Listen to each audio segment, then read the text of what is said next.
ನಮಸ್ತೆ, ನಾನು ನಿಮ್ಮ ಹರೀಶು. ವಿಕಾಸ ದರ್ಪಣಕ್ಕೆ ನಿಮಗೆಲ್ರಿಗೂ ಸ್ವಾಗತ. ಹೊಸ ವರ್ಷ 2026 ಆಲ್ರೆಡಿ ದಿನಗಳು ಹೋಗ್ತಾ ಇದೆ.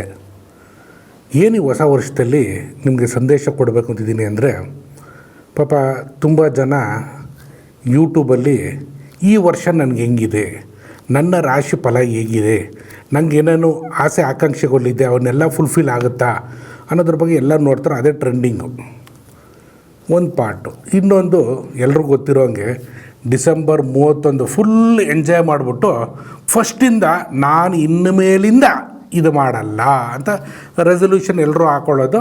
ಅದು ಎಲ್ಲರೂ ಹಾಕ್ಕೊಂಬಂದಿದ್ದಾರೆ, ನಾವು ಹಾಕ್ಕೊಂಬಂದಿದ್ದೆ, ಅದು ನಡೀತಾನೆ ಇರುತ್ತೆ. ನಾವು ಹೋಗ್ಮೇಲೆ ಜನ ಹಾಕ್ಕೊಳ್ತಾ ಇರ್ತಾರೆ. ಮೂರನೇದು ಇನ್ನೊಂದಿದೆ, ಈ ವರ್ಷ ನಮ್ಮದಲ್ಲಪ್ಪ ನ್ಯೂ ಇಯರ್, ಇದಲ್ಲ ನಮ್ಗಳ್ದು ನ್ಯೂ ಇಯರು ಮುಂದಿನ ದಿನಗಳಲ್ಲಿ ಬರುತ್ತೆ ಅಂತ. ಸೊ ಇಲ್ಲಿ ನ್ಯೂ ಇಯರ್ ಯಾವುದೂ ಅಲ್ಲ. ನ್ಯೂ ಇಯರ್ ಯಾವಾಗ ಆಗುತ್ತೆ ಅಂದರೆ, ನೀವು ಸ್ವಲ್ಪ ಪ್ರಾಕ್ಟಿಕಲಾಗಿ ತೊಗೊಳ್ಳೋಣ. ನನ್ನ ರಾಶಿ ತುಂಬ ಚೆನ್ನಾಗಿದೆ, ಬೇರೆಯವ್ರ ರಾಶಿ ಚೆನ್ನಾಗಿಲ್ಲ, ವರ್ಸ್ಟ್ ಟೈಮ್ ಇದೆ, ಹೆಂಗೆ ಖುಷಿಯಾಗಿರೋಕ್ಕಾಗುತ್ತೆ? ನಾನೊಬ್ಬ ಚೆನ್ನಾಗಿದ್ದೀನಿ, ಈ ವರ್ಷ ನನಗೆ ಎಲ್ಲ ಅದ್ಭುತವಾಗಿದೆ. ಪಕ್ಕದ ಮನೆಯವರು ಅದು ನಮ್ಮ ರಿಲೇಟಿವ್ಸಲ್ಲಿ ಅಥವಾ ನನ್ನ ಮಿತ್ರರಿಗೆ ವರ್ಸ್ಟ್ ಟೈಮ್ ಇದೆ, ಅವ್ರ ರಾಶಿಯವ್ರಿಗೆ ಭಾರಿ ಕೆಟ್ಟದಾಗುತ್ತೆ ಅಂದರೆ ನನಗೆ ಖುಷಿ ಆಗುತ್ತೆ? ಈ ಮನಸ್ಥಿತಿ ಚೇಂಜ್ ಆಗಬೇಕು. ಒಂದು ತಿಳ್ಕೊಳ್ಳಿ, ಒಳ್ಳೆಯದು ಕೆಟ್ಟದ್ದು, ಗುಡ್ ಟೈಮು ಬ್ಯಾಡ್ ಟೈಮು ಅದೊಂದು ಸೈಕಲ್ ಇದ್ದಂಗೆ. ಅಪ್ಪು ಆಮೇಲೆ ಡೌನ್ ಆಗಲೇಬೇಕು, ಡೌನ್ ಇರೋದು ಅಪ್ಪು ಬರಲೇಬೇಕು.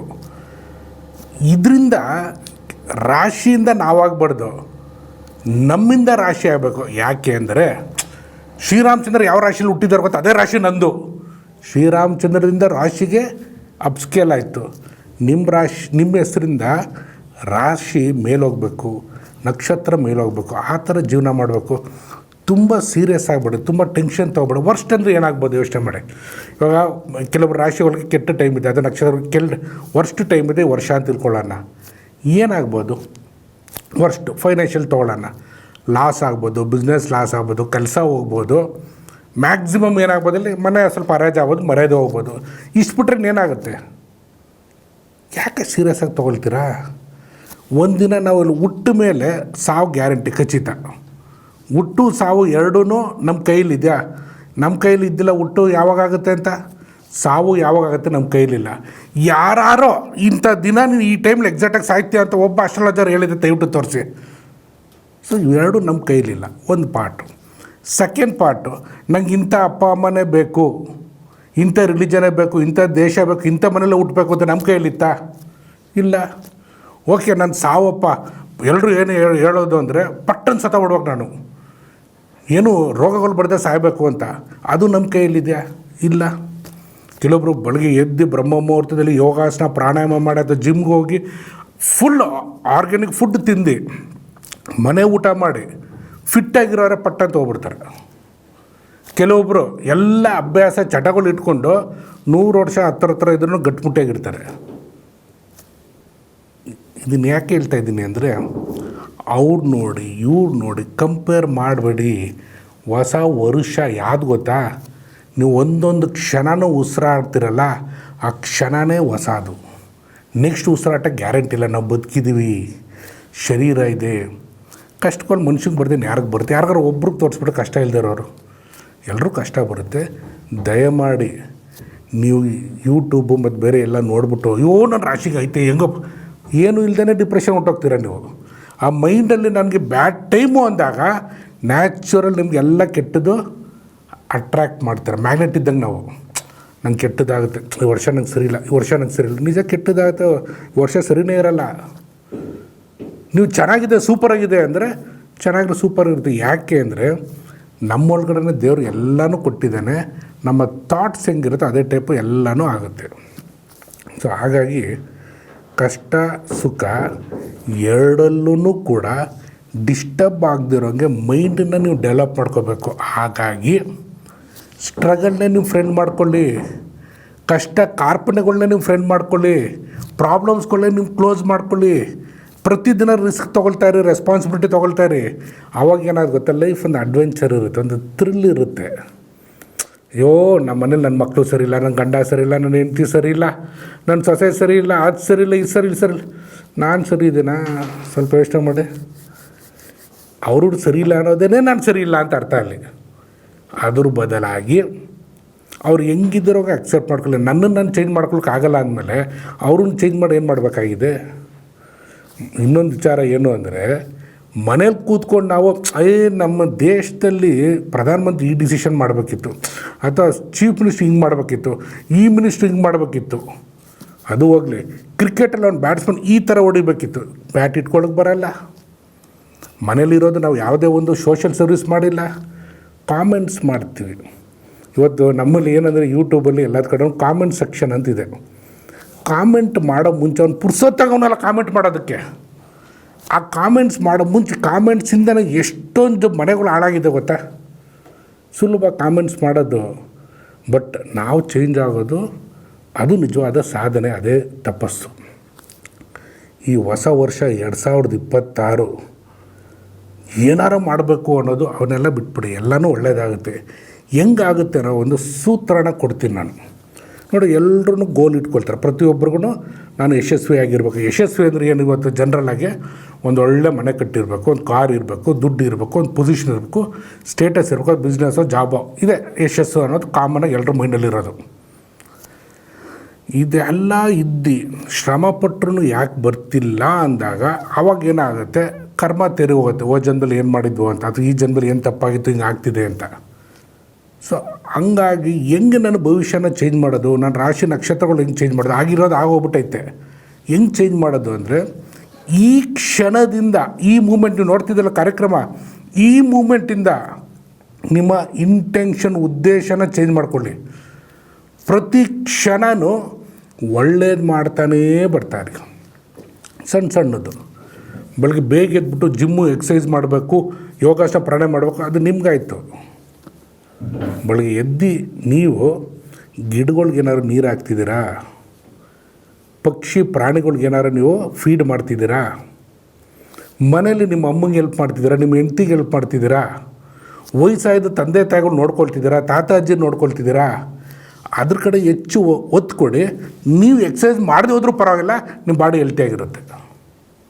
ಇದು ಮೊದಲನೇದು. ಎರಡನೇದು, ಪಕ್ಕದ ಮನೇಲಿ ಯಾರಿಗೋ ಪಾಪ, ಅಥವಾ ನಮ್ಮ ರೋಡಲ್ಲಿ ಯಾರಿಗೋ ಒಬ್ರಿಗೆ ಹುಷಾರಿರಲ್ಲ, ಮಕ್ಕಳುಗಳು ಫಾರಿನಲ್ಲಿರ್ತಾರೆ, ಅಥವಾ ಅವ್ರು ಒಂಟಿಯಾಗಿದ್ದಾರೆ, ಏನಾರೋ ಸಹಾಯ ಬೇಕಾ, ಹೋಗಿ ಕೇಳಿ.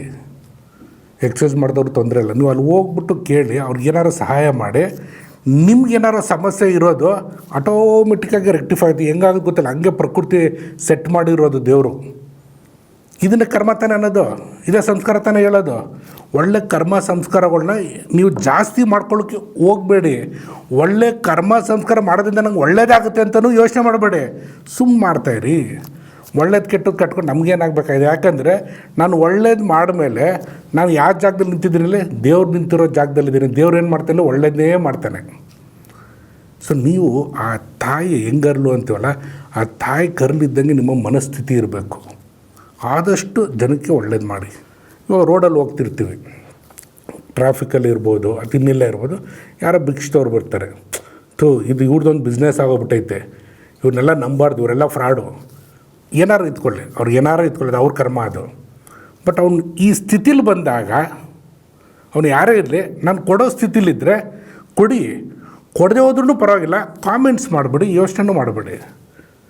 ಅಲ್ಲಿ ನೀವು ಕೊಟ್ಟಿದ್ದ ದುಡ್ಡನ್ನ ಅವ್ನು ಏನಾವತ್ತೇನೋ ತಿಂದ ಅಂತ ತಿಳ್ಕೊಳ್ಳಿ, ಅಥವಾ ಅವನೇನೋ ಬ್ಯಾಂಕಲ್ಲಿ ನಿಮ್ಗಿಂತ ಹೆಚ್ಚು ದುಡ್ಡು ಇಟ್ಕೊಂಡಿರ್ಬೋದು, ಇಟ್ಕೊಳ್ಳಿ ಬಿಡಿ. ನೀವು ಕೊಡೋಂಗಿದ್ರೆ ಕೊಡಿ.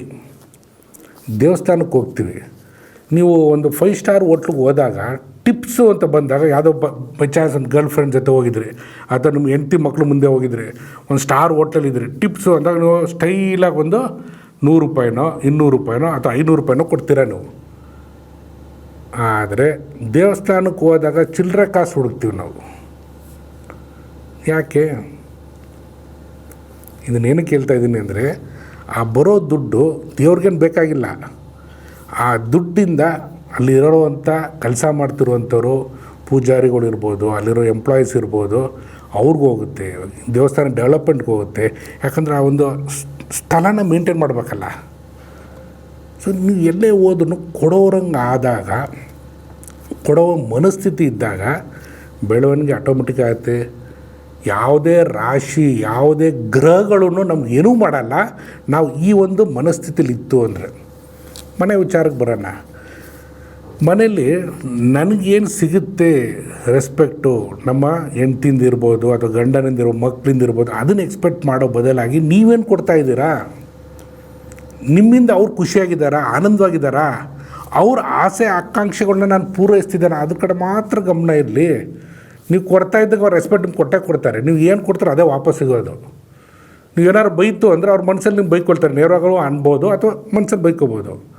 ಸೊ ಈ ಹೊಸ ವರ್ಷದಲ್ಲಿ ಮೇಜರ್ ಏನು ನಿಮ್ಮ ಬಗ್ಗೆ ಯೋಚನೆ ಮಾಡಬೇಡಿ. ಈ ಕ್ಷಣ ನಾವು ಉಸಿರಾಡ್ತೀವಲ್ಲ, ಈ ಕ್ಷಣದಲ್ಲಿ ನನ್ನ ಕೊಡುಗೆ ಏನು, ಹೆಂಗೆ ವರ್ಕ್ ಮಾಡೋದು, ಹೆಂಗೆ ಡೆವಲಪ್ ಮಾಡೋದು, ನನ್ನ ಬಗ್ಗೆ ಅಲ್ಲ ಬೇರೆಯವ್ರ ಬಗ್ಗೆ ಅಂತ ಚಿಂತನೆಯನ್ನು ಮಾಡಿ. ನೀವೊಂದು ಕಂಪ್ನಿಲಿ ವರ್ಕ್ ಮಾಡ್ತಿದ್ದೀರಾ, ಕಂಪ್ನಿ ಏನಾದ್ರು ಲಾಸಲ್ಲಿದೆ, ತೊಂದರೆಲಿದೆ, ನನ್ನ ಕಾಂಟ್ರಿಬ್ಯೂಷನ್ ಏನು ಕಂಪ್ನಿನ ಲಿಫ್ಟ್ ಮಾಡೋದಕ್ಕೆ, ಡೆವಲಪ್ಮೆಂಟ್ಗೆ ನಾನೇನು ಮಾಡೋದು? ಅದ್ರ ಬಿಟ್ಬಿಟ್ಟು ಈ ಕಂಪ್ನಿ ಲಾಸಲ್ಲಿ ಐತೆ ಅಂದ್ಬಿಟ್ಟು ಬೇರೆ ಕಂಪ್ನಿಗೆ ಶಿಫ್ಟ್ ಆಗೋಣ ಅಂತ ನೀವು ಬಯೋಡೇಟಾ ರೆಡಿ ಮಾಡಿಕೊಂಡು ಜಂಪ್ ಆಗಿಬಿಟ್ರೆ, ನೀವು ಯೋಚನೆ ಮಾಡಿ ಕಷ್ಟದ ಟೈಮಲ್ಲಿ ಕಂಪ್ನಿ ಬಿಟ್ಟು ಇನ್ನೊಂದು ಕಂಪ್ನಿಗೆ ಜಂಪ್ ಆಯಿತು ಅಂದರೆ ಪ್ರಕೃತಿ ನಿಮ್ಗೆ ಸಪೋರ್ಟ್ ಮಾಡುತ್ತಾ? ಇವಾಗ ನಮ್ಮ ದೇಶ ಸರಿ ಇಲ್ಲಪ್ಪ, ಸಮಸ್ಯೆ ಇದೆ, ಪಕ್ಕ ದೇಶಕ್ಕೆ ಹೋಗ್ಬಿಡೋಣ, ಅಲ್ಲಿ ನೆಮ್ಮದಿಯಾಗಿರೋಣ ಅಂದರೆ ಅದು ದೇಶದ್ರೋಹಿ ಅಂತೀವಿ. ಇಲ್ಲಿ ಕಂಪ್ನಿ ಬಿಟ್ಟು ಹೋದ್ರೆ ಕಂಪ್ನಿ ದ್ರೋಹಿ ಅಂತ ಅನ್ಸಲ್ವಾ? ಚಿಂತನೆ ಮಾಡಿ. ಆಯಿತು, ನಿಮ್ಮ ಅಪ್ಪ ಅಮ್ಮ ಸರಿ ಇಲ್ಲಪ್ಪ, ಮನೇಲಿ ವಾತಾವರಣ ಸರಿ ಇಲ್ಲ, ಪಕ್ಕದ ಮನೆಗೆ ಹೊಂಟೋಗ್ಬಿಡಿ. ಆಗಲ್ಲ. ನಾನು ಏನು ಮಾಡೋದು ನಮ್ಮ ಮನೆಯನ್ನು ಲಿಫ್ಟ್ ಮಾಡೋದಕ್ಕೆ? ನಮ್ಮ ಮನೆ ಅಂದರೆ ನನ್ನ ತಂದೆ ತಾಯಿ ಇರೋ ಮನೆ ಒಂದೇ ಅಲ್ಲ, ನಾನು ಎಲ್ಲಿ ಕೆಲಸ ಮಾಡ್ತಿದ್ದೀನೋ, ಎಲ್ಲಿ ಸಂಬಳ ತೊಗೊಳ್ತಿದ್ದೀನೋ, ಅವ್ರು ಏನು ಮಾಡ್ತಾರೆ ನನಗೆ ಅನ್ನೋ ಬದಲಾಗಿ ನಾನು ಏನು ಮಾಡ್ಬೋದು, ಹೆಚ್ಚಿಗೆ ಮಾಡೋದ್ರಿಂದ ಯಾರು ಡೆವಲಪ್ ಆಗೋದು? ಕಂಪ್ನಿ ಡೆವಲಪ್ಮೆಂಟ್ ಆಗೋದು ಬಿಡಿ, ನೀವು ಡೆವಲಪ್ಮೆಂಟ್ ಆಗ್ತೀರಾ. ಯಾಕೆ ಅಂದರೆ ನಮ್ಮ ಮನಸ್ಸು ಖುಷಿಯಿಂದ ಆನಂದವಾಗಿರುತ್ತೆ. ನನಗೇನೋ ಕಾಂಟ್ರಿಬ್ಯೂಟ್ ಮಾಡಿದೆ, ಇವತ್ತು ನಾನು ಏನೋ ಕೊಟ್ಟೆ ಅನ್ನೋದು. ಅದು ಬಿಟ್ಬಿಟ್ಟು ನನಗೆ ಏನಪ್ಪ ಇಷ್ಟು ವರ್ಷ ಸರ್ವಿಸ್ ಆಯಿತು, ನಂಗೆ ಸಂಬಳ ಇನ್ಕ್ರೀಸ್ ಮಾಡ್ತಿಲ್ಲ, ಇನ್ಕ್ರಿಮೆಂಟ್ ಇಲ್ಲ, ಈ ಕಂಪ್ನಿ ಏನಾಗ್ತಾನಲ್ಲ ಮುಚ್ಚೋಗ್ಬಿಡ್ಬೋದು, ಅಯ್ಯೋ ಅಯ್ಯೋ ರೋಗ ಬರೋದು ನಿಮ್ಗೆ. ಇನ್ನೇನಲ್ಲ, ಕಂಪ್ನಿ ಏನೂ ಆಗೋಲ್ಲ. ಇನ್ನೊಂದು ಕಂಪ್ನಿ ನೀವು ಜಂಪ್ ಆದ್ರೂ ನಿಮ್ಮ ಆಲ್ರೆಡಿ ನಿಮ್ಮ ಶರೀರ ಹೊಂಟೋಗಿರುತ್ತೆ. ನೋಡಿ, ನಮ್ಮದು ಆಯುಷು ಹೆಲ್ತ್ ಚಾನಲ್ಲು. ಹೆಲ್ತನ್ನ ಕಾಪಾಡಬೇಕು ಅಂದರೆ ಹೊಸ ವರ್ಷ ಈ ಮೂಮೆಂಟು ಮೈಂಡಲ್ಲಿ ಹಾಕ್ಕೊಳ್ಳಿ. ಈ ಥರ ನೀವು ಜೀವನ ಮಾಡಿಬಿಟ್ರೆ ನೀವು ಹೆಲ್ತಿಯಾಗಿರ್ತಾರೆ. ಇವತ್ತು ಏನಾಗಿದೆ ಅಂದರೆ ಮಿನಿಮಲಿಸ್ಟಿಕ್ ಲೈಫ್ ಸ್ಟೈಲ್ ಅಂತ ಹೊಸ ಟ್ರೆಂಡಿಂಗ್ ಶುರುವಾಗಿದೆ. ಏನು ಮಿನಿಮಲಿಸ್ಟಿಕ್ ಲೈಫ್ ಸ್ಟೈಲ್ ಅಂದರೆ, ನಮ್ಮಲ್ಲಿ ಮನೇಲಿ ಇವಾಗ ಸುಮಾರು ವಸ್ತುಗಳು ತೊಗೊಂಬಂದು ಇಟ್ಕೊಂಡಿರ್ತೀವಿ ನಾವು. ಸೋಫಾ, ಟೇಬಲ್ಲು ಮತ್ತು ಶೋಕೇಶಲ್ಲಿ ಏನೇನೋ ಇಟ್ಟಿರ್ತೀವಿ, ಎಲ್ಲನೂ ಮಾಡಿಟ್ಕೊಂಡಿರ್ತೀವಿ. ಅದ್ರ ಬದಲಾಗಿ ಎಲ್ಲವನ್ನು ಡಿಸ್ಪೋಸ್ ಮಾಡೋದು, ಎಷ್ಟು ಬೇಕೋ ಅಷ್ಟು ಇಟ್ಕೊಳ್ಳೋದು. 5-6 ರೂಮ್ ಇರೋ ಬದಲು ಒಂದೇ ಒಂದು ಸಿಂಗಲ್ ರೂಮಲ್ಲಿ ವಾಸ ಮಾಡೋವಂಥದ್ದು. ಕಾರು 2-3 ಇರೋ ಬದಲು ಒಂದೇ ಒಂದು ಕಾರು. ಈ ಥರ ಮಿನಿಮಲಿಸ್ಟಿಕ್ ಲೈಫ್ ಸ್ಟೈಲ್ನ ಲೀಡ್ ಮಾಡೋದ್ರಿಂದ ಮನುಷ್ಯನಿಗೆ ಏನಾಗುತ್ತೆ, ಮನೆ ಮೇಂಟೆನೆನ್ಸ್ ತಲೆನೋವು ಕಮ್ಮಿ ಆಗುತ್ತೆ, ಗಾಡಿ ಮೇಂಟೆನೆನ್ಸ್ ತಲೆನೋವು ಕಮ್ಮಿ ಆಗುತ್ತೆ, EMIಗಳು ಇರೋಲ್ಲ, ಆಮೇಲೆ ಖರ್ಚುಗಳು ಏನಾಗಲ್ಲ, ಎಲ್ಲ ಸೇವಿಂಗ್ ಆಗುತ್ತೆ. ಇದನ್ನು ಈಗ ಶುರುವಾಗಿದೆ. ಇದು ಏನಕ್ಕೆ ಮಾಡೋದು ಅಂದರೆ ಗುಡ್ ಫಾರ್ ದಿ ಹೆಲ್ತ್ ಅಂತ ಮಾಡ್ತಾವ್ರೆ, ಮೈಂಡ್ಗೆ ಒಳ್ಳೆಯದು ಅಂತ ಮಾಡ್ತಾವ್ರೆ. ನಮ್ಮಲ್ಲಿ ಹಿಂದೆ ಯೋಗಿಗಳು ಅಂತ ಯಾಕಂದಿದ್ದು, ಸನ್ಯಾಸತ್ವ ತೊಗೊಳ್ಳಿ ಅಂತ ಏನಕ್ಕೆ ಹೇಳಿ, ಸನ್ಯಾಸತ್ವ ಎಲ್ಲ ಬಿಟ್ಟೋಗಿ ಅಂತಲ್ಲ, ಮೆಂಟಲಿ ಯೋಗಿಯ ಲೈಫು ಇರಬೇಕು ಅಂದರೆ ಇರೋದಿಲ್ಲ, 2 ಜೊತೆ ಬಟ್ಟೆ ಸಾಕು, ಸಿಂಪಲಾಗಿ ಲೈಫ್ ಲೀಡ್ ಮಾಡ್ಬೋದು. ಇವತ್ತು ಬೆಂಗಳೂರಲ್ಲಿ ಆ್ಯಕ್ಚುಲಿ ಕಾರಿನ ಅವಶ್ಯಕತೆನೇ ಇಲ್ಲ. ಕೆಲವೊಬ್ಬರು ಮನೆಗಳು, ಎಲ್ಲರ ಮನೆಗಳು ಕಾರಿ ನಿಲ್ಲಿಸೋದಕ್ಕೆ ಜಾಗ ಇರೋಲ್ಲ, ರೋಡಲ್ಲೆಲ್ಲ ಕಾರ್ಗಳಿರುತ್ತೆ. ಅದು ಹೊಸ ಕಾರ್ ಬಂದಿದ್ರು ಟ್ರೆಂಡಿಂಗು, ಬುಕ್ಕಿಂಗ್ ಮಾಡಿಬಿಟ್ಟು ಕಾಯೋದು, ಅದಕ್ಕೆ ಇನ್ಫ್ಲೂಯೆನ್ಸ್ ಹಾಕೋದು, ಈ ಕಾರ್ ಬೇಕು. ಯಾಕಂದರೆ ಫಸ್ಟು ನಾನೇ ಈ ಕಾರ್ ತೊಗೊಂಡೆ ಅನ್ನೋದು ತೋರಿಸ್ಬೇಕು ಅಂತ. ಇದು ಬೇಕಾಯಿತು. ಯಾವುದೇ ಕಾರ್ ತೊಗೊಳ್ಳಿ, ನೀವು ಎಲ್ಲೋ ಹೋಗ್ಬೇಕು, ಆ ಡೆಸ್ಟಿನೇಷನ್ ಮಾತ್ರ ಚೇಂಜ್ ಆಗೋಲ್ಲ. ಕೆಲವರು ವಾಚ್ ಕಲೆಕ್ಷನ್ ಬೇರೆ, ಅದೊಂದು ಬೇರೆ ಹುಚ್ಚು ಟ್ರೆಂಡಿಂಗು. ಡಿಫ್ರೆಂಟ್ ವಾಚ್ ಹಾಕ್ಕೊಂಡು ಅದನ್ನು ಸ್ಟೇಟಸಲ್ಲಿ ಹಾಕೊಳ್ಳೋವಂಥದ್ದು. ಏನೇ ವಾಚ್ ಹಾಕ್ಕೊಂಡ್ರು ನಿಮ್ಮ ಟೈಮಿಂಗ್ ಚೇಂಜ್ ಆಗೋಲ್ಲ. ಯಾಕೆ ಇದನ್ನು ಹೇಳ್ತಾ ಇದ್ದೀನಿ ಅಂದರೆ, ಏನು ನಮ್ಮ ಭಾರತ ಸಂಸ್ಕೃತಿ ಇದೆ ನೋಡಿ, ಅದನ್ನು ಅಳವಡಿಸ್ಕೊಂಬಿಟ್ರೆ ಲೈಫ್ ಎಷ್ಟು ಚೆನ್ನಾಗಿರುತ್ತೆ ಅಂದರೆ, ಕೃಷ್ಣ ಪರಮಾತ್ಮ ಏನಂದರು, ಕರ್ಮ ಮಾಡಪ್ಪ, ಫಲನ ಅಪೇಕ್ಷೆ ಪಡಬೇಡ. Simple. BP, sugar, heart problem, cholesterol ಎಲ್ಲ ಉಂಟಾಗುತ್ತೆ.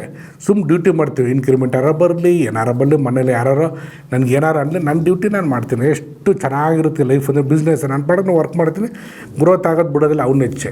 ನನ್ನ ಡ್ಯೂಟಿ ನಾನು ವರ್ಕ್ ಮಾಡ್ತೀನಿ. ಸೊ ಬರ್ಡನ್ ಕಮ್ಮಿ ಆಗೋಯ್ತು.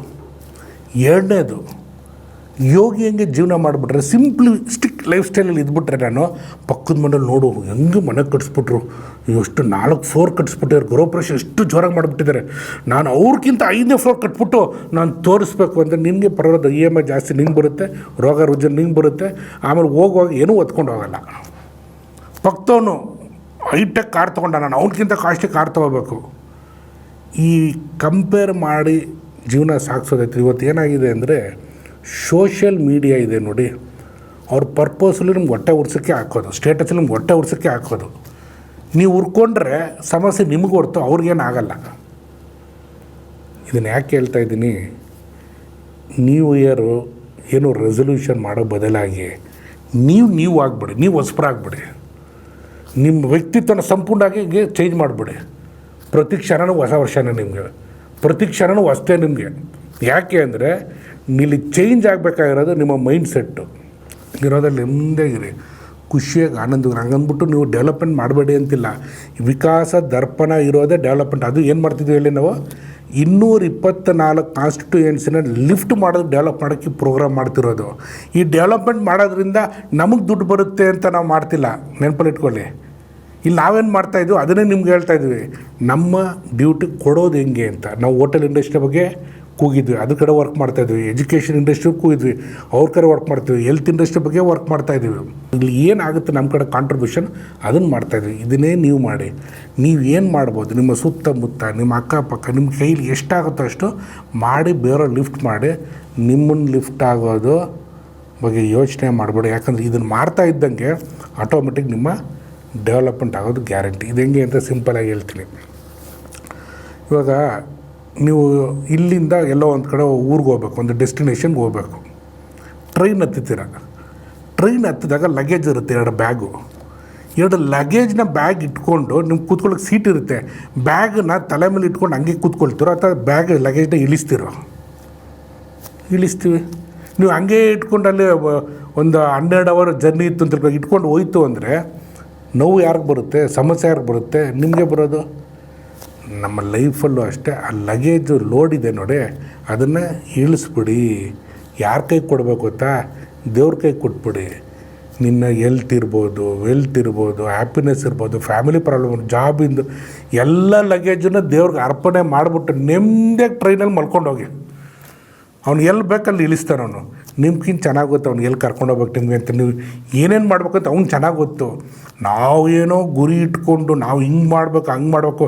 ಕೆಲವೊಬ್ರು ನೋಡಿದ್ದೀನಿ ನಾನು, ದೊಡ್ಡ ವ್ಯಕ್ತಿ ಆಗಿದ್ದ ಕೂಡಲೇ ನಾನು ಈ ಥರ ಗುರಿ ಇಟ್ಕೊಂಡು ನಾನು ಹಿಂಗೆಲ್ಲ ಮಾಡಬೇಕು ಅಂತ ಡಿಸೈಡ್ ಮಾಡಿದೆ. ಹಂಗೆ ಆದೆ ನಾನು ಈ ಥರ ಮಾಡಬೇಕು ಅಂತಿದ್ದೆ, ಅದೇ ಥರ ಆದೆ. ನಾನು ನನ್ನ ಶ್ರಮದಿಂದ ಆದೆ. ನಿಜವಾಗ್ಲೂ ಏನಿಲ್ಲ ಅದು ಅವ್ನು ಕರ್ಕೊಂಡು ಹೋಗ್ಬೇಕು ಅಂತ ಡಿಸೈಡ್ ಮಾಡೋದು ಕರ್ಕೊಂಡು ಹೋಗಿರ್ತಾನೆ. ಆ ಕರ್ಕೊಂಡು ಹೋಗೋದಕ್ಕೆ ನಿಮ್ಗೆ ಆ ಮೈಂಡ್ ಸೆಟ್ ಕೊಟ್ಟಿರ್ತಾನೆ. ಆ ಮೈಂಡ್ ಸೆಟ್ ಕೊಟ್ಟಿರೋದ್ರಿಂದನೇ ನೀವು ಅಲ್ಲಿವರೆಗೂ ಹೋದ್ರಿ. ಸೊ ಆ ಮೈಂಡ್ ಕೊಡೋದು, ಆ ವಾತಾವರಣ ಕ್ರಿಯೇಟ್ ಮಾಡೋದೂ ಆ ಪ್ರಕೃತಿ ದೇವರೇನೆ. ಸೊ ನಮ್ಮ ಮನಸ್ಥಿತಿ ಹೆಂಗಿರಬೇಕು ಅಂದರೆ ಶರಣಾಗತಿ. ಭಕ್ತಿ ಯೋಗದಲ್ಲಿ ನಾರದ ಮಹರ್ಷಿಗಳು ಎಷ್ಟು ಚೆನ್ನಾಗಿ ಹೇಳಿದ್ದಾರೆ ಅಂದರೆ, ಪ್ರತಿಯೊಂದು ಕ್ಷಣ ಉಸಿರಲ್ಲೂ ಕೂಡ ನಾರಾಯಣ ನಾರಾಯಣ ನಾರಾಯಣ ಅಂತ. ಅವನೆಲ್ಲ ಅವನೇ ಅಂದರೆ ನಾನಲ್ಲ ನೀನೇ ಅಂದ್ಬಿಟ್ರೆ ಅವ್ನು ನೋಡ್ಕೊಳ್ತಾನೆ. ನಾವು ಭಕ್ತ ಪ್ರಹ್ಲಾದದ್ದು ಅದ್ಭುತವಾದಂಥ ಇದು. ಅವನು ಎಲ್ಲ ಮೂಲಲ್ಲೂ ಇದನ್ನು ದೇವರು ಅಂದಾಗ ಹೇಗೆ ನರಸಿಂಹ ಬಂದರೂ ಅದನ್ನು ಮೈಂಡಲ್ಲಿ ಹಾಕ್ಕೊಳ್ಳಿ. ಮೂಲಕ್ಕೆ ಎಲ್ಲ ಕಡೆನೂ ದೇವ್ರು ಇದ್ದಾನೆ. ನೀವು ಯೋಚನೆ ಮಾಡಿ, ದೇವ್ರು ಇಲ್ದಿರೋ ಜಾಗ ಎಲ್ಲಿದೆ? ನಾವಿವತ್ತು ನಮ್ಮ ಜಾತಿ ದೊಡ್ಡದು, ನಮ್ಮ ರಿಲಿಜನ್ ದೊಡ್ಡದು, ನಮ್ಮ ದೇವ್ರು ದೊಡ್ಡದು ಅಂತ ನಾವು ಕಿತ್ತಾಡೋ ಬದಲಾಗಿ ಎಲ್ಲ ಕಡೆನೂ ಒಬ್ಬನೇ ಇರೋದು. ಎಲ್ಲ ಕಡೆನೂ ರಾಮವನು, ಎಲ್ಲ ಕಡೆನೂ ಶಿವನು, ಎಲ್ಲ ಕಡೆ ಎಲ್ಲ ದೇವರು ಇದ್ದಾರೆ. ಸೊ ದೇವರು ಎಲ್ಲವನ್ನೇ ನಮ್ಮಲ್ಲವನ್ನೇ. ನಾವು ಮಾಡೋವಂಥ ಕಾಯಕದಲ್ಲಿದ್ದಾನೆ. ನಮ್ಮ ಮನಸ್ಸು ಹೆಂಗಿರುತ್ತೋ ಅದ್ರ ತಕ್ಕಾಗೇ ಎಲ್ಲನೂ ಆಗುತ್ತೆ. ಈ ಹೊಸ ವರ್ಷ ಏನು ಶುರುವಾಗಿದೆ, ಇದು ಸತತವಾಗಿ ನಿಮ್ಮ ಜೀವನದಲ್ಲಿ ಕ್ಷಣನೂ ಹೊಸದಾಗೇ ಇರಬೇಕು ಅಂದರೆ ಈ ಒಂದು ಮನಸ್ಥಿತಿನ ಇಟ್ಕೊಂಡು ನೀವು ಹೋಗಿ ಒಳ್ಳೆ ಕರ್ಮಯೋಗಿಗಳಾಗಿ, ನಿಮ್ಮಿಂದ ಈ ಒಂದು ಮನುಕುಲಕ್ಕೆ ಒಳ್ಳೆಯದಾಗಲಿ, ಪ್ರಕೃತಿಗೆ ಒಳ್ಳೆಯದಾಗಲಿ, ದೇಶಕ್ಕೆ ಒಳ್ಳೆಯದಾಗಲಿ, ಇಡೀ ವಿಶ್ವಕ್ಕೆ ಒಳ್ಳೆಯದಾಗಲಿ, ಆ ನಿಟ್ಟಿನಲ್ಲಿ ನೀವು ಫೋಕಸ್ ಮಾಡಿ. ನನಗೆ ರೀಸೆಂಟಾಗಿ ಯಾರೋ ಒಬ್ಬರು ಕೇಳಿದ್ರು, ಸರ್ ನಾನು ಜಪ ಮಾಡ್ತಾಯಿದ್ದೀನಿ, ಯಾವ ನಾಮಸ್ಮರಣೆ ಮಾಡೋದ್ರಿಂದ ಏನು ಲಾಭ ಅಂದರು. ಯಾವ ಜಪ ಮಾಡಲಿ, ಯಾವ ದೇವ್ರದ್ದು ನಾಮಸ್ಮರಣೆ ಮಾಡಲಿ ಅಂದರು. ಈಗ ಯೋಚನೆ ಮಾಡಿ, ಈ ನಾಮಸ್ಮರಣೆ ಈ ಜಪ ಮಾಡೋದ್ರಿಂದ ಇಂಥ ಲಾಭ ಸಿಗುತ್ತೆ ಅಂದರೆ ಸ್ವಾರ್ಥತೆ ಬಂತಲ್ವ. ನಾಮಸ್ಮರಣೆ ಏನಕ್ಕೆ ಮಾಡೋದು ಅಂದರೆ ಆ ಒಂದು ಪ್ಯೂರಿಟಿ ನಮ್ಮಲ್ಲಿ ಇಲ್ಲ. ಇವಾಗ ನಾವು ಓಂ ನಮಃ ಶಿವಾಯ ಅಂದಿದ ಕೂಡಲೇ ಆ ಒಂದು ನಮಃ ಶಿವಾಯ ಅಂದಿದ್ಕೂಡಲೇ ಪಂಚಭೂತಗಳು ದೇವರು ಎಲ್ಲ ಒಂದೊಂದು ಸೆಲ್ಲನ್ನು ಕೂಡ ಆ ವೈಬ್ರೇಷನ್ ಹೋಗ್ಬಿಟ್ಟು ನನ್ನ ಥಾಟ್ಸ್ಗಳು ಚೇಂಜ್ ಆಗುತ್ತೆ. ನನ್ನ ಸುತ್ತಮುತ್ತ ವಾತಾವರಣ ನಮ್ಮಿಂದ ಅವರ ಎನ್ಹಾನ್ಸ್ ಆಗುತ್ತೆ. ಪ್ರಕೃತಿಗೆ ನಾವು ನಮ್ಮಿಂದ ಒಳ್ಳೆ ಕೊಡುಗೆ ಕೊಡುವಂಥ ಒಂದು ವೈಬ್ರೇಷನ್ ಕ್ರಿಯೇಟ್ ಆಗುತ್ತೆ. ನಮ್ಮ ಅಕ್ಕಪಕ್ಕ ನಮ್ಮ ನೋಡಿದ ಕೂಡಲೇ ಈಗ ಏನೋ ಒಂದು ಸ್ವಲ್ಪ ಚೇಂಜಸ್ ಅವ್ರಿಗೆ ಫೀಲ್ ಆಗಬೇಕು ಹೊರತು ಈ ಮಂತ್ರ ಮಾಡೋದ್ರಿಂದ ನಂಗೆ ಇಂಥ ದುಡ್ಡು ಬರುತ್ತೆ, ಈ ಮಂತ್ರ ಮಾಡೋದ್ರಿಂದ ಶತ್ರು ವಿನಾಶ ಆಗುತ್ತೆ, ಈ ಮಂತ್ರ ಮಾಡೋದ್ರಿಂದ ಮಕ್ಕಳಾಗುತ್ತೆ, ಕೊನೆ ತನಕ ನಾವು ಭಿಕ್ಷುಕರೇ ಆಗಿಬಿಡ್ತೀವಿ. ಇದು ಮಾಡೋ ಬದಲಾಗಿ ಇವತ್ತು ನಾನು ಯಾಕೆ ಹೇಳ್ತಾ ಇದ್ದೀನಿ ಅಂದರೆ, ಭಕ್ತಿ ಯೋಗ ಅನ್ನೋದು ಸಂಪೂರ್ಣವಾಗಿ ಶರಣಾಗತಿ ಆಗ್ಬಿಟ್ಟು ಇಷ್ಟ ದೇವ್ರು ಯಾರೇ ಇರ್ಬೋದು ಭಕ್ತಿಯಿಂದ ಜಪ ಮಾಡಿ ಅವನು ನಿಮ್ಮ ದಾಸ ಆಗಿರ್ತಾನೆ. ಭಕ್ತ ಕುಮಾರ ನೀವು ನೋಡಿದ್ದೀವಲ್ಲ, ದಾಸನಾಗಿರ್ತಾನೆ ಅವನು. ಅವ್ನು ಕೇಳ್ತಿರೋದು ನಮ್ಗೆ ಒಂದೇ ಪ್ರೀತಿ. ಚಿನ್ನದ ಕಿರೀಟ ಅಲ್ಲ, ಆತನು ಎಷ್ಟು ಡೊನೇಷನ್ ಕೊಟ್ರಿ ಅಂತಲ್ಲ. ಭಕ್ತಿ ಬಿಟ್ಟರೆ ಏನೇನೂ ಕೇಳಲ್ಲ, ಅದು ನಿರ್ಮಲವಾಗಿರಬೇಕು. ಹೆಂಗೆ ಆ ಭಕ್ತಿನ ನಾವು ತೋರಿಸ್ಬೇಕು ಅಂದರೆ, ಪ್ರತಿಯೊಬ್ಬ ದೇವರು ಕ್ರಿಯೇಟ್ ಮಾಡಿರೋಂಥ ಮನುಷ್ಯ, ಪ್ರಾಣಿ ಪಕ್ಷಿಗಳು ಎಲ್ಲವೂ ದೇವ್ರು ಕ್ರಿಯೇಟ್ ಮಾಡಿರೋದು. ಅಲ್ಲಿ ಏನಾರು ಯಾರಿಗಾರು ತೊಂದರೆ ಇತ್ತು ಅಂದರೆ ಹೋಗಿ ನಿಂತು ಸಹಾಯ ಮಾಡಿ, ಅಲ್ಲಿ ನಿಮ್ಮ ದೇವ್ರು ನಿಂತಿರ್ತಾನೆ, ದೇವ್ರು ನಿಮ್ಮ ಹಿಂದೆ ನಿಂತಿರ್ತಾನೆ. ಅವಾಗ ಅದು ಭಕ್ತಿ ಯೋಗ. ದೇವ್ರು ನಿಮ್ಮಿಂದೆ ಬರೋಕ್ಕೆ ಮಾಡಿ, ನೀವು ದೇವರಿಂದ ಹೋಗ್ಬೇಡಿ. ಯಾಕೆಂದರೆ ನೀವು ಏನಾರು ಒಳ್ಳೆ ಕೆಲಸ ಮಾಡ್ತಾರೆ ಅವ್ನು ಬಂದೇ ಬರ್ತಾನೆ. ವಿಕಾಸ ದರ್ಪಣ ಡೆವಲಪ್ಮೆಂಟು ನಿಮ್ಮ ಮೈಂಡಿಂದನೇ ಶುರು ಆಗಲಿ. ನಮ್ಗಳ ಮೈಂಡ್ ದೇವ್ರಿಗೆ ಪ್ರಾರ್ಥನೆ ಮಾಡೋಣ, ನಮ್ಮ ಮನಸ್ಸು ಯಾವಾಗಲೂ ನಿರ್ಮಲವಾಗಿರಲಿ, ಯಾವುದೇ ನೆಗೆಟಿವ್ ಇನ್ಫ್ಲೂಯೆನ್ಸ್ ಆಗದೇ ಇರಲಿ, ಕಲುಷಿತ ಆಗದೇ ಇರಲಿ. ಇವತ್ತು ರಿಯಲ್ ಎಸ್ಟೇಟಲ್ಲಿ ಮೋಸ, ಫೈನಾನ್ಸಲ್ಲಿ ಮೋಸ, ಇವನ್ನೆಲ್ಲ ಮಾಡಿಬಿಟ್ಟು ಆ ಮೋಸ ಮಾಡಿದವ್ರು ಹೆಂಗೆ ನೆಮ್ಮದಿಯಾಗಿರ್ತಾರೆ? ಮೋಸ ಹೋದವ್ರಿಗೆ ಏನಾಗಲ್ಲ. ಮತ್ತೆ ಹೇಳ್ತೀವಿ, ಯಾರು ಮೋಸ ಹೋಗಿದ್ದರೆ ತಲೆ ಕೆಡಿಸ್ಕೊಬೇಡಿ. ತಲೆ ಕೆಡಿಸ್ಕೊಂಡು ನಿಮ್ಮ ಆರೋಗ್ಯ ಕೆಡುತ್ತೆ. ಯಾಕಂದ್ರೆ ಏನು ನಾವು ತೊಗೊಂಡೋಗಕ್ಕೆ ಬಂದಿಲ್ಲ, ಕೊಡೋದಕ್ಕೆ ಬಂದಿರೋದು. ನಿಮಗೆ ಮೋಸ ಮಾಡಿದಾರಾ ತೊಂದರೆ ಇಲ್ಲ, ನೀವು ಡೆವಲಪ್ಮೆಂಟ್ ಕಡೆ ಫೋಕಸ್ ಮಾಡಿ. ಇನ್ನು ಹೆಚ್ಚಿಗೆ ನೀವು ಡೆವಲಪ್ ಆಗ್ತೀರಾ. ಅಲ್ಲಿ ಮೋಸ ಆಗೋರ ಕಡೆನೇ ಯೋಚನೆ ಮಾಡ್ಕೊಂಡು ಟೈಮ್ ವೇಸ್ಟ್ ಮಾಡ್ಕೊಬೇಡಿ. ಯಾರು ಇದು ಪೊಲೀಸ್ ಸ್ಟೇಷನು ಕೋರ್ಟ್ಗೆ ಹೋಗಿ ಟೈಮ್ ವೇಸ್ಟ್ ಮಾಡ್ಕೊಳ್ತೀರಲ್ಲ, ಅವ್ರಿಗೆ ನಿಮ್ಗೊಂದು ಮಾತು ಹೇಳ್ತಾ ಇದ್ದೀನಿ, ಅದೇ ಸಮಯನ ನಿಮ್ಮ ಅಭಿವೃದ್ಧಿ ಕಡೆ ಕೊಡಿ. ಲಿಫ್ಟಾಗಿ ಡೆವಲಪ್ ಆಗಿ ಎಲ್ಲ ಶಿವಾರ್ಪಣಂ ಅಂತಲೇ ಪ್ರಕೃತಿ ನಿಮಗೆ ಸಪೋರ್ಟ್ ಮಾಡುತ್ತೆ ಅಂತ ಹೇಳ್ತಾ, ಈ ಹೊಸ ವರ್ಷ 2026 ಯಾವಾಗಲೂ ಹೊಸದಾಗಿಯೇ ಇರಲಿ, ಹೊಸತನನೇ ಇರಲಿ, ಹೊಸ ಕ್ಷಣವೂ ಹೊಸದಾಗಿರಲಿ ಅಂತ ಹೇಳ್ತಾ, ಈ ವಿಕಾಸ ದರ್ಪಣ ಮಾಡ್ತಿರೋ ಕಾರ್ಯಕ್ರಮ ನಿಮಗೋಸ್ಕರ. ನೀವು ಸುಮಾರು ಫೋನ್ಗಳು ಮಾಡ್ತಾಯಿದ್ದೀರ, ಸುಮಾರು ಜನ ನಮ್ಮ ಜೊತೆ ಇಂಟ್ರ್ಯಾಕ್ಷನ್ಲಿದ್ದೀರ. ನಾನು ಭೇಟಿ ಆಗಬೇಕಂದ್ರೆ ಬನ್ನಿ, ಫೋನ್ ಮಾಡಿ ಅಪಾಯಿಂಟ್ಮೆಂಟ್ ತೊಗೊಂಡು ನಿಮ್ಮ ಜೊತೆ ನಾನು ಕೂತ್ಕೊಂಡು ಮಾತಾಡ್ತೀನಿ. ನಿಮ್ಮ ಜೊತೆ ನಾವಿದ್ದೀವಿ. ನಮಸ್ತೆ.